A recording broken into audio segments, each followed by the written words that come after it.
My boss took my project idea like it was his. He presented it as if it was all his. I stayed quiet during the meeting, until one slide exposed everything. The fluorescent hum of the conference room felt like a physical weight pressing down on me, buzzing in my teeth. It was a sterile, unforgiving kind of quiet, broken only by the rhythmic click-click-click of Mark's presentation remote. Each click echoed like a tiny hammer blow against the fragile shell of my composure. I could smell the faint, metallic scent of the cheap office issue coffee, still warm in the cup I was gripping so tightly my knuckles were white.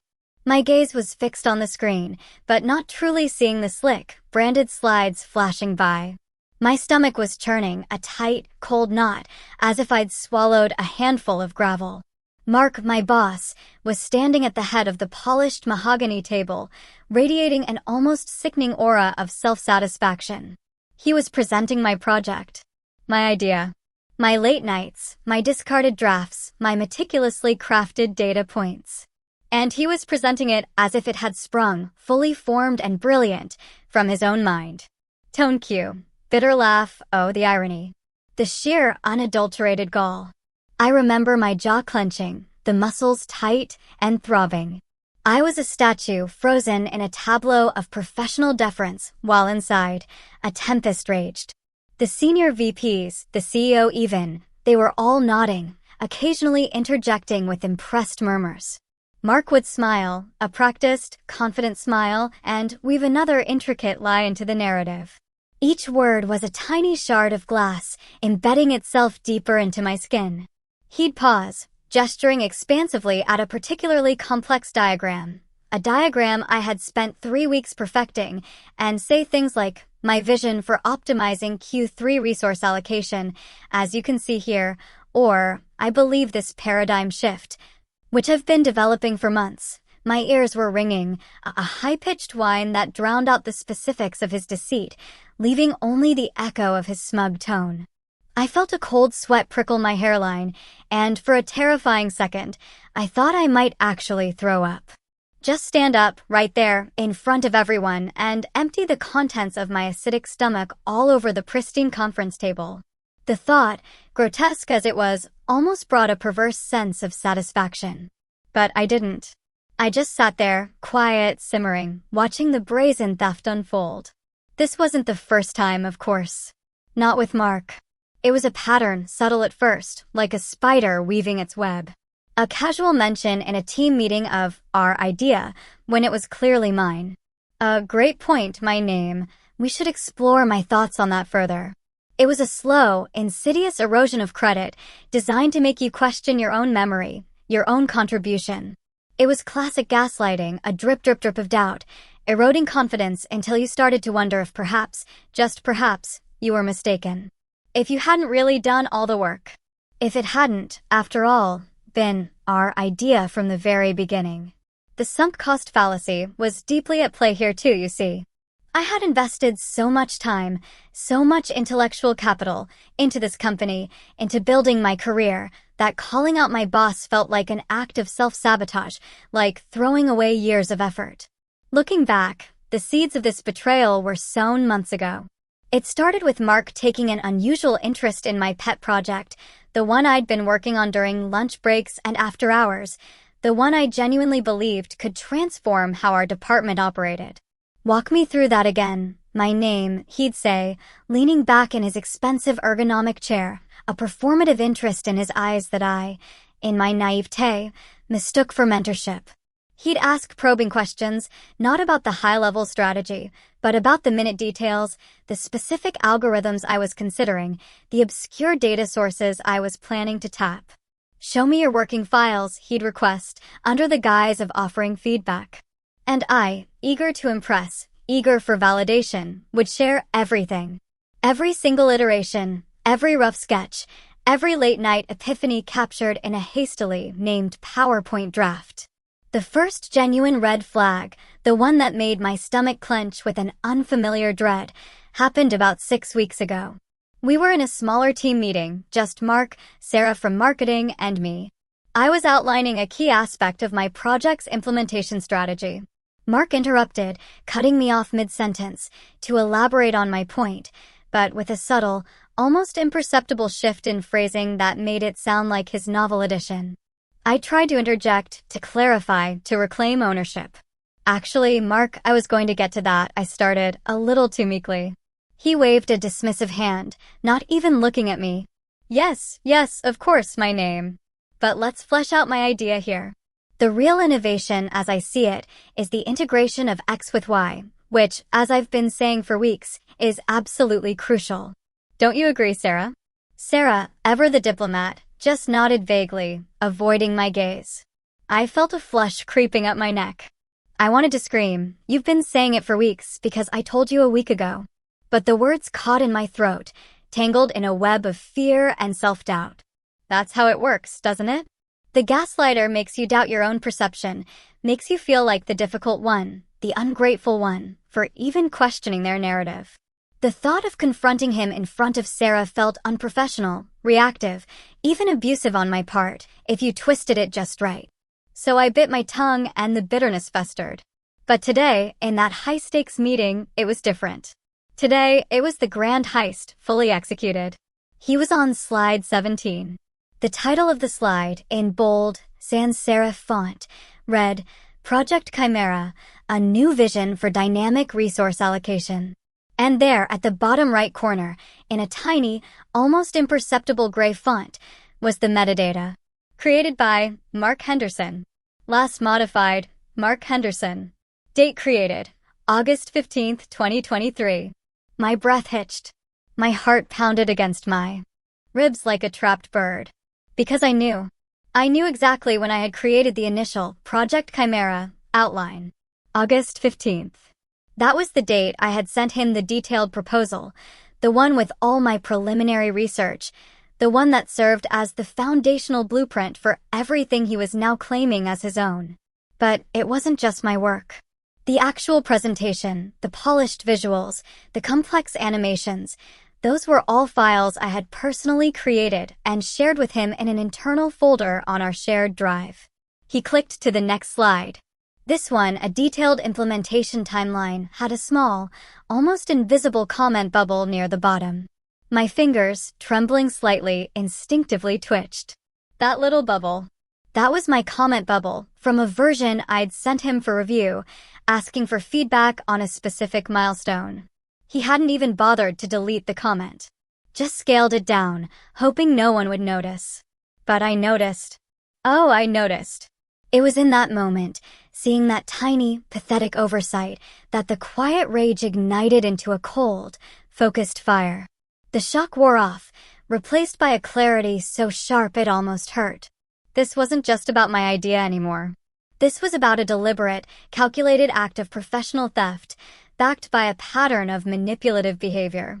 This was about a man who thrived on narcissistic supply, taking credit, basking in borrowed glory, while systematically diminishing anyone who threatened his inflated self-image.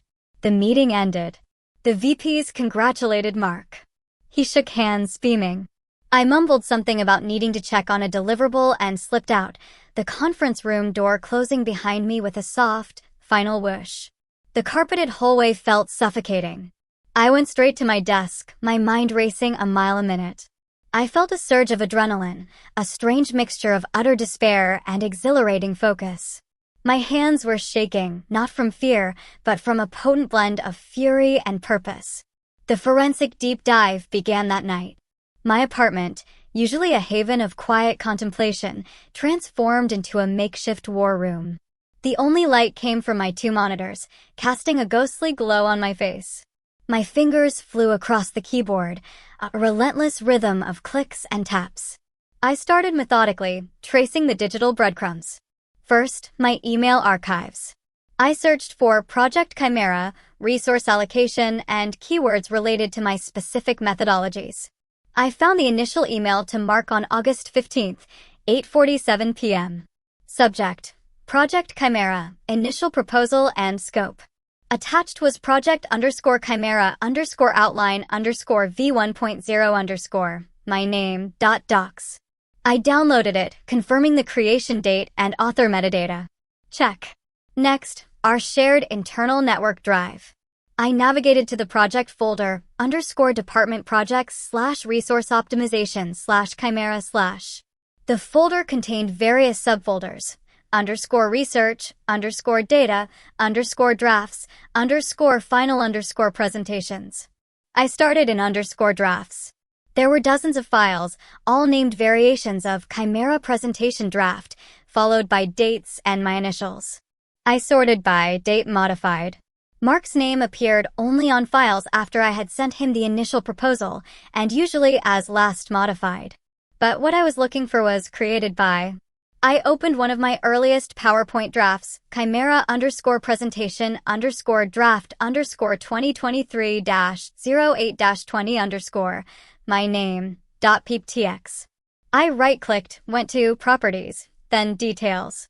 Authors. My name, last modified by Mark Henderson created, August 20th, 2023, 10:15 a.m. This was a smoking gun. Mark hadn't created anything from scratch. He had merely modified my existing work. But I needed more. The presentation he used in the meeting was sleek, polished, and had different branding. It was clearly a final version. I scrolled through the shared drive until I found project _Chimera _final presentation v1.0.pptx in the _final presentations folder. I checked its properties. Authors. Mark Henderson last modified by Mark Henderson created, September 28, 2023, 2:30 p.m. This was a problem. It showed Mark as the author. But wait. I remember a feature in PowerPoint where you could inspect document to remove personal information. Or, more importantly, sometimes when you copy-paste slides or entire presentations, the metadata gets overwritten or consolidated. This final presentation was created almost 2 months after my initial work.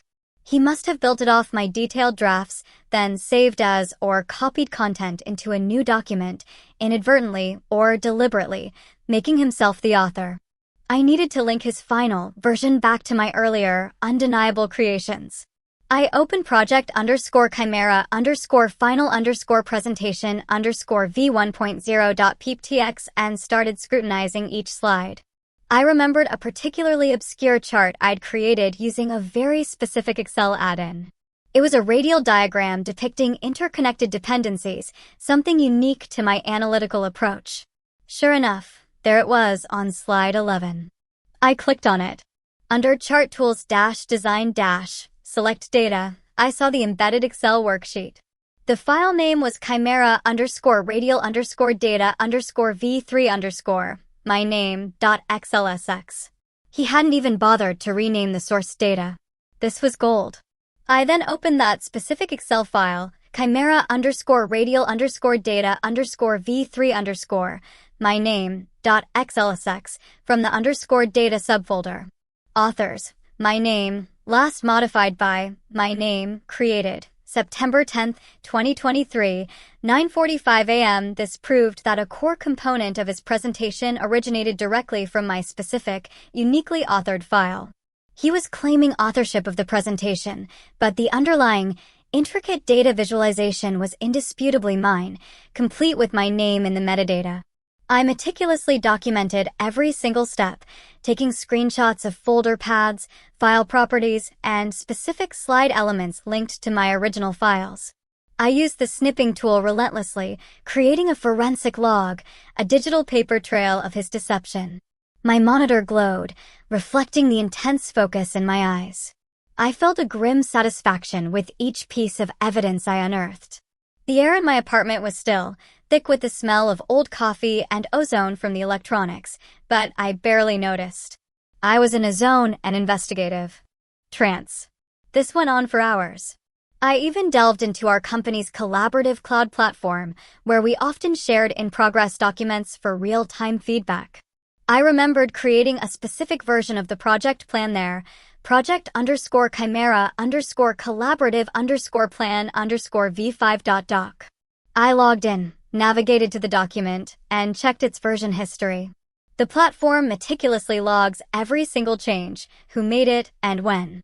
Sure enough, The vast majority of substantial edits, the initial structuring, the core content, were attributed to me. Mark's contributions were largely cosmetic, formatting changes, or minor rephrasing after the bulk of the content was already there.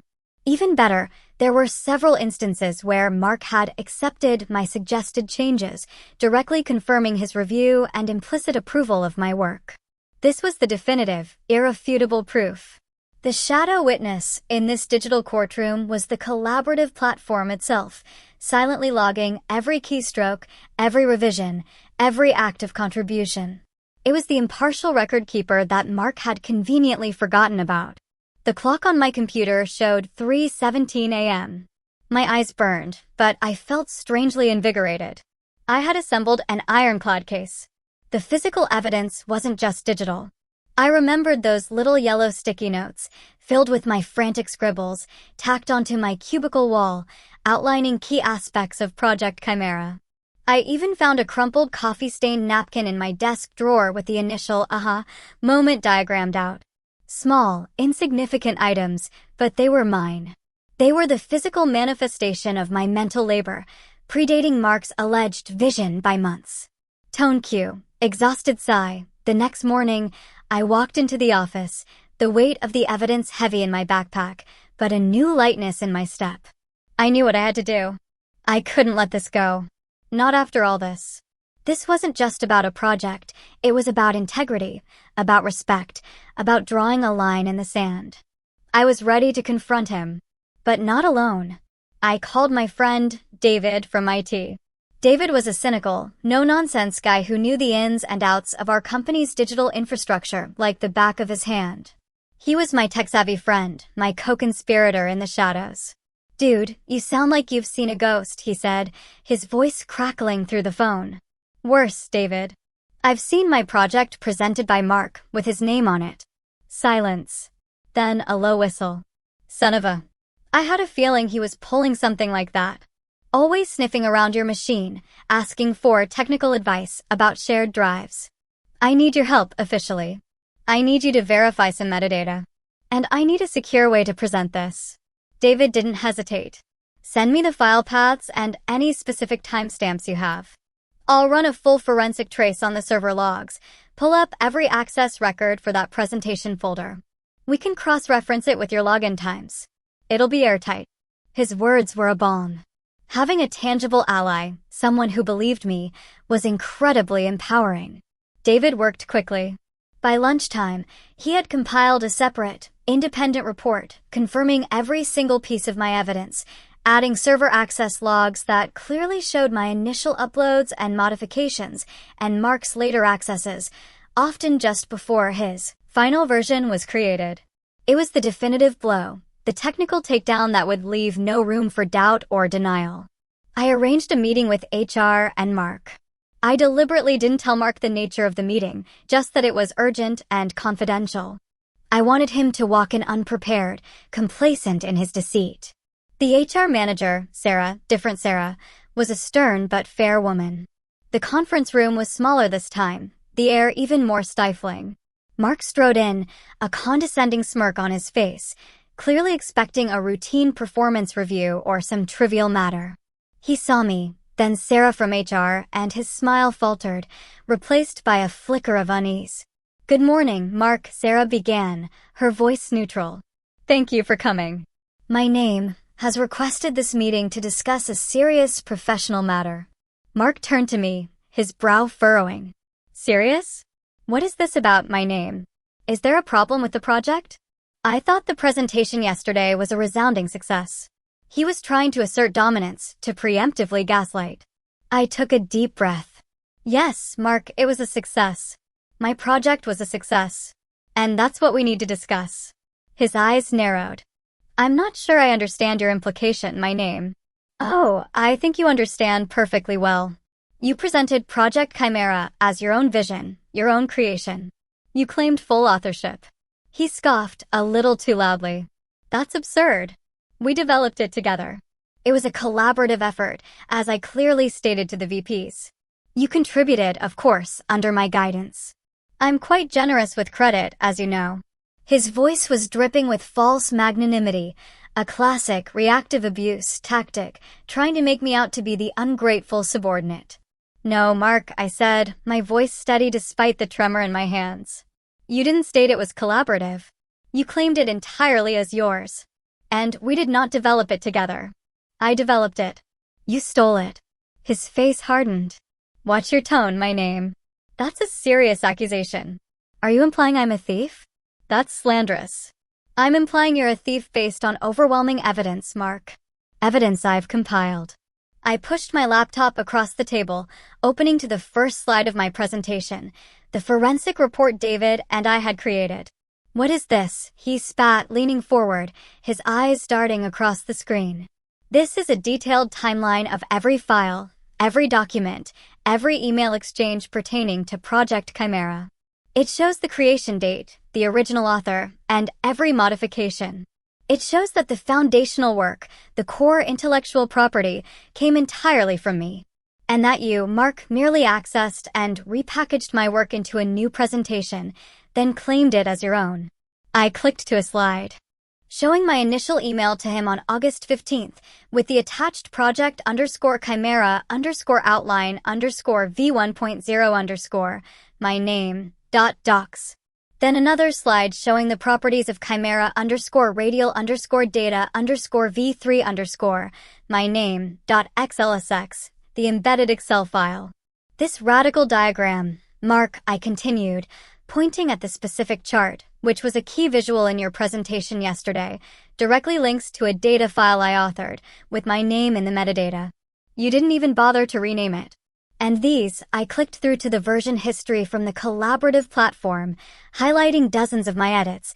These are the extensive contributions I made, with your specific reviews and approvals logged right here. Your contributions, Mark, are cosmetic at best and appear after the bulk of the work was already completed by me. Mark's face was a mask of furious denial, but his eyes betrayed him. They flickered, unsure, searching for an escape. He stammered, This is circumstantial. Files get moved. Metadata can be corrupted. This is a gross misinterpretation of the facts. He was grasping at straws, his usual smooth veneer crumbling under the weight of undeniable proof. Sarah from HR, who had been silently reviewing the report on her own tablet, finally spoke. Mark, the server logs corroborate my name's account. They show specific access times to these files, consistent with my name's authorship and your subsequent modification and repackaging. The version history from the collaborative platform is particularly damning. It's an immutable record of contributions. And the embedded data file, with my name's name on it, within your final presentation, is extremely problematic. Her tone was clinical, unwavering. The blood drained from Mark's face. He finally understood. There was no escaping this. No gaslighting, no bluster, no twisting of words could undo the cold, hard facts of the digital record. He slumped back in his chair, defeated. The hum of the office air conditioning, which I hadn't noticed until now, suddenly felt deafening. The silence, thick and suffocating, hung in the air. The rest, as they say, is history. Mark was quietly removed from his position a few weeks later. The official reason was performance-related issues, but everyone knew. I was given the project, the title, and a significant promotion. I had won. But the cost of winning, that's where the moral gray area truly sets in. The weeks of sleepless nights, the anxiety that gnawed at my stomach, the stress that aged me prematurely. The feeling of constantly looking over my shoulder, even now. The realization that ambition, unchecked, can turn people into predators. The very act of collecting evidence, of turning into a digital detective, felt corrosive. It changed me. I became more cynical, more guarded. The innocent trust one once had in professional relationships was shattered, replaced by a cautious skepticism. Was it worth it? Professionally, absolutely. I reclaimed what was mine, advanced my career, and exposed a manipulative individual. Emotionally? Tone cue. Whispered, trembling. I still wake up sometimes, replaying Mark's smug face, the way the light caught his greasy hair as he lied, and the quiet fury rises again. The scars of that betrayal, the psychological toll of being gaslit and undermined, They linger. Revenge isn't a fairy tale with a neat, happy ending. It's a war fought in cubicles and server logs, and even when you win, you're left with the shrapnel of the battle embedded deep within you. So, I ask you, the anonymous jury of the internet, given the overwhelming evidence of betrayal, the calculated gaslighting, and the blatant theft of intellectual property, was my forensic pursuit and subsequent exposure of Mark justified, even with the personal cost and the lingering emotional scars? Or does the act of seeking revenge, even when righteous, inherently compromise the seeker? What would you have done?